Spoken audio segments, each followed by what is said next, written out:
Сәлем, менің қымбатты достарым. Сіздермен қайта қауышып тұрғаныма өте қуаныштымын. Бүгін сіздерге хит болған самса ішінде плов, палау, я болмаса қуырдақ жасау әдісімен бөліскім келіп отыр. Оны жасау өте қарапайым. Бізге ол үшін бар жоғы 300 грамм салқын су және 1 шай қасық тұз қажет болады. Алдын ала ыдысымызға жоғары сұрыпты ұнның шамасы 250-300 грамм ұн кетеді. Ұнымыздың үстіне жаңаға дайындап алған тұзды суымызды қосып, араластырып, қатты етіп қамыр илейміз. Бірақ қамырымыздың илеуі қанған болуы керек. Ол міндетті түрде. Мінекей видеода көріп тұрғандарыңыздай жұдырығыңызбен жақсылап умаждап, алдын ала пакетке салып, демалдырып қоямыз. Келесі кезекте ішіне қосатын палауымызға кірісеміз. Ол үшін алдын ала қызып тұрған қазандағы майға майдың шамасын жазып кетемін. Қалауларыңызша ет, қазы, осылай қарын қосып қуырсаңыздар болады. Қазы міндетті түрде қосуға кеңес беремін, себебі қазы біздің самсаның ішінде қамырымызға өте керемет дәм береді. Мінекей бетін жауып қуырсаңыздар қып-қызыл болып осылай қуырылады және етіңіз жұмсақ болып пісуіне де өзінің ықпалын қосады. Пиязымызды 2 бөлікке бөліп қуырыңыздар, еттеріңіз жұмсақ болып пісуіне көмектеседі. Барлығының салмалардың қанша мөлшерде кететінін астына описание бөліміне бөліп жазып қоямын. Міндетті түрде қарап алыңыздар. Екінші бөлігінде бірінші бөлігі пияздың қып-қызыл болып қуырылғаннан соң барып қана екінші бөлігін салыңыздар. Бірден барлығын салатын болсаңыздар, пияздың суы шығып кетеді. Және мен чеснокты 4-5 түйірін ғана алдым және турап салдым. Турап салғандарыңыз жөн болады. Бүтіндей салуды дұрыс көрсеңіздер, бүтіндей салсаңыздар да болады. Сәбізді де осылай. Мен бар жоғы қызыл сәбіз қостым. Қалауларыңызша сары сәбіз, қызыл сәбіз араластырып салсаңыздар, оның да дәмі ерекше болады. Бірақ менің күрішім 850 грамм болғандықтан мен 150 грамм су құйдым. Бір қайнап алғаннан соң астын төмендетіп ұзақ уақыт қайната бересіздер. Дәміне қарай тұз және зира қоссаңыздар болады. Изюм қосам, куркума қосам деген кісілер қалауынша, бірақ етіңіз бен пиязыңыз қып-қызыл болып қуырылғандықтан ешқандай куркуманың қажеті болмай қалады. Мінекей ары қарай қайнаймын дегенше біз келесі кезекте күрішке кірісеміз. Күрішті жоғарыда айтып өткенімдей 850 грамм күрішімізді мен байдала сортынан алдым.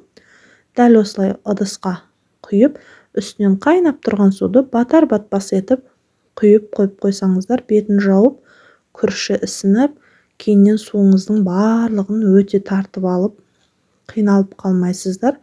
Әдемі болып піседі. Мінекей менің етім жұмсақ, почти піскен. Енді етімді сүзіп аламын да күрішімді бұқтыратын боламын.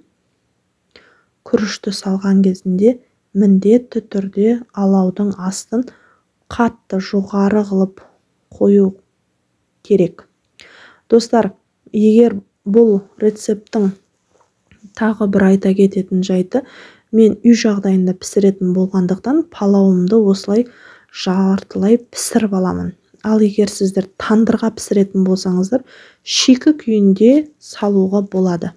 Себебі тандырдың шоғы алшақ, ұзақ 1-1,5 сағат піседі. Ал мен үй жағдайында кәдімгі печкаға пісіретін болғандықтан, ол сырты жылдам пісіп қалу мүмкін. Сол себепті іші пісіп үлгермей қалады. Сол себепті дәл осылай үй жағдайында жасайтын болсаңыздар, міндетті түрде ішін жартылай пісіріп алу қажет. Және қамырымды мен 4 бөлікке бөлдім.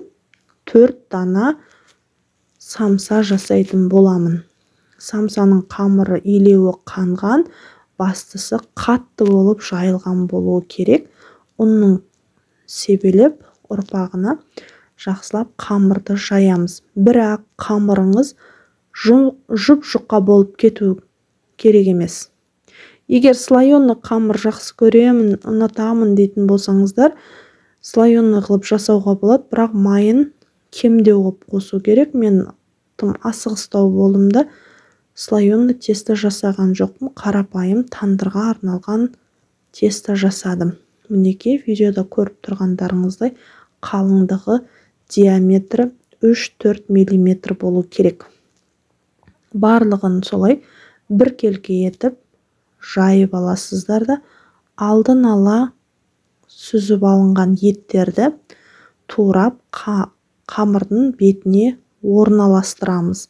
Қазыдан әркім қалағанша етті аз қосам, көп қосам дейтін кісілер болатын болса, менің самсам өте үлкен болмайды. Бір кісілік бір порциядан ғана салатын болам ішіне. Былайша айтқанда, жарты кесе палаудан шығады әрқайсысына. Бір кісілік етіп жасадым. Мінекей су тартылғаннан кейін палауды бұқтырмасы, осылай су тартылғаннан кейін осылай қамырдың ішіне саламыз. Алдын ала қызып тұрған пешті дайындап қоямыз. 170-180 градуста пісетін болады. Мінекей видеода көріп тұрғандарыңыздай мен 2 түрлі әдіспен түйдім.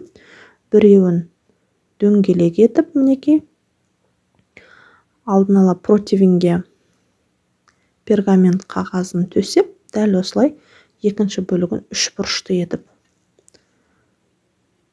түйіп алдым да бетінен айран жақтым. Сіздер жұмыртқаның сарысын жақсаңыздар да болады, айран жақсаңыздар да болады. Мен айран жағуды дұрыс көрдім, және бетін әркім өзінің қалауынша безендіре береді. Алдын ала пешіңіз міндетті түрде қызып тұруы керек. Жоғары градуста қойып қоймаңыздар. Міндетті түрде 170-180 градус болуы қажет. Қызып тұрған пеште 20-25 минутта пісіп шығады. Пісіп жатқанда қайта-қайта бетін ашудың қажеті жоқ. Мінекей уақытымыз өтті. Дәл осылай пісіп шығады. Беті шамалы күл атқандай болып көрініп тұр, себебі менің айраным шамалы салқындау болды. Егер комнатный температурада шығарып қойып жаққандарыңызды бұлай күл атқан сияқты болмас еді. Мінекей ыстық екені көрініп тұр. Мен салфеткамен басып тұрып, пышақтың көмегімен айналдыра кесіп шығып жатырмын. Достар, дәмі ерекше, өте дәмді шығады. Қазіргі таңда өзбек халқының сүйікті хит тамақтарының бірі болып жатыр. Міндетті түрде жасап көріңіздер, ас болсын.